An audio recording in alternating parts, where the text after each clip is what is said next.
World obesity ડેના અવસરે જાહેર કરવામાં આવેલા એક નવા અહેવાલે ભારતમાં બાળકોના સ્વાસ્થ્ય અંગે ગંભીર ચિંતા વ્યક્ત કરી છે.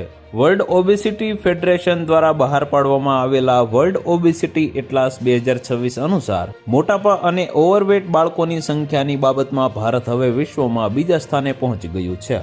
આ યાદીમાં ભારતથી આગળ માત્ર ચીન છે. સૌથી ચિંતાજનક બાબત એ છે કે ભારતમાં બાળપણમાં મોટાપાનો દર વર્ષે સરેરાશ લગભગ 5%ની ઝડપે વધી રહ્યો છે, જે વિશ્વમાં સૌથી ઝડપી વધતા દરોમાંનો એક માનવામાં આવે છે.